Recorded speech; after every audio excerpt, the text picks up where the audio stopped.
Hello दोस्तों, welcome to पटेस्टी अड्डा। दोस्तों यहाँ पे हम आज बात करने वाले हैं आपके फर्स्ट सेमेस्टर और थर्ड सेमेस्टर की कापियों के मूल्यांकन के बारे में। जो हमारे भाई बहन नए हैं, अभी तक चैनल को सब्सक्राइब नहीं किए हैं, सब्सक्राइब कर लें ताकि कोई भी अपडेट आपसे मिस ना हो। और बहुत जल्द ही यहाँ पे आपका सेकेंड का फोर्थ का आपका जो क्लास है स्टार्ट होने वाला है। और जैसा कि हमने देखा है कि काफ़ी लोग कहीं ना कहीं एक चीज़ पे बात कर रहे हैं, जो आपका कापियों का मूल्यांकन है स्टार्ट तो हो चुका है, आपको पता ही है। लेकिन यहाँ बात हो रही है आपके स्टेप मार्किंग की। जैसा कि अभी स्टेप मार्किंग क्या होता है ये भी पहले आप समझ लीजिए, फिर हम आगे बात करते हैं। स्टेप मार्किंग आपका वो होता है, जैसे कि मान लो आपका कोई क्वेश्चन, ठीक है। मान लो आपका कोई क्वेश्चंस है।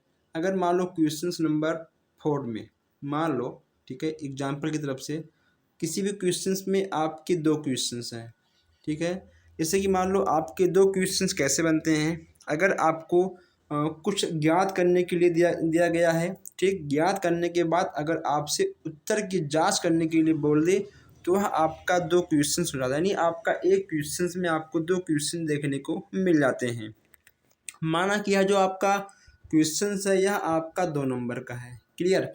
तो अगर मान लो आपने क्वेश्चंस को सॉल्व कर दिया, आपने उसके उत्तर का जो जांच है आपने नहीं किया, तो यहाँ पे आपको 1 नंबर मिलना चाहिए। अगर मान लो यहाँ पे आपको 1 नंबर मिलता है, अगर आपका 10 नंबर बनता है, ठीक, तो यहाँ पे आपको 1 नंबर दिया जाएगा और यानी आपका 11 हो जाएगा, ठीक है। अगर मान लो आपका 11 बनता है तो यहाँ पे आपको 1 नंबर प्लस किया जाएगा, यानी आपका हो जाएगा 12 नंबर और आप यहाँ पे पास हो जाएंगे। तो यही होता है आपका स्टेप मार्किंग नंबर। हमारे पास काफ़ी लोगों ने व्हाट्सएप किया था, हमने कल ही देखा था, लेकिन कल हमने आपको अपडेट नहीं कर पाया, इसलिए मुझे आज करना पड़ रहा है। तो यहाँ पर मैं आपको बता दूँ कि अगर आपने आपने किसी भी क्वेश्चंस में मान लो आपका 2 क्वेश्चंस है, ठीक है, और आपने उस क्वेश्चंस का एक पार्ट सॉल्व कर दिया है, एक पार्ट सॉल्व नहीं किया है, तो स्टेप मार्किंग का कोई नियम आपके विषय में नहीं है, यानी स्टेप मार्किंग आपको नहीं मिलता है। लेकिन टीचर आपको 1 नंबर दे सकता है, उसके मूड के ऊपर है। अगर टीचर अच्छा रहेगा तो आपका अगर मान लो 11 नंबर होता है तो आपको वह 1 नंबर देकर 12 नंबर देकर आपको पास कर देगा, ठीक है। अगर मान लो टीचर के ऊपर है, अगर उसका मन नहीं है तो वह आपको नंबर नहीं देगा। वह आपको दे भी सकता है और नहीं भी दे सकता है। वह कहने की टीचर के माइंड के, टीचर के सोच के ऊपर डिपेंड करता है कि वह मैथ में आपको नंबर देगा या फिर नहीं देगा। जो आपके अदर विषय हैं, हिंदी हो गया, संस्कृत हो गया आपका, और जो आपका अलग अलग चीज़ें हैं, विज्ञान हो गया, सामाजिक अध्ययन हो गया, आपका संस्कृत हो गया, ईटीसी, उन सब में क्या होता है कि जो आपका फैक्ट होता है, ठीक, जिसमें जो आपके क्वेश्चंस फैक्ट होते हैं उस पे अगर आपने गलत कर दिया है तो वहाँ पे आपके क्वेश्चन जो है गलत हो जाएंगे।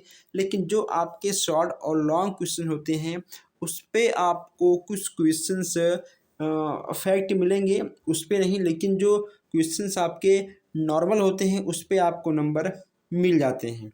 अब यहाँ पे आपको कमेंट ये करना है कि क्या आपने ऐसे कोई क्वेश्चन सॉल्व किए हैं फर्स्ट और थर्ड सेम में कि जिसमें 2 क्वेश्चंस हुआ हो, आपने एक किया हो, आपने एक छोड़ दिया हो, और आपको आशा हो कि हमें स्टेप मार्किंग के थ्रू पास किया जाएगा और पास हो सकते हैं।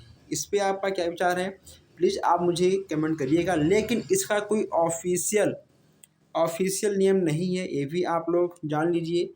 स्टेप मार्किंग टीचर के माइंड के ऊपर है, वह दे सकता है, वह काट भी सकता है।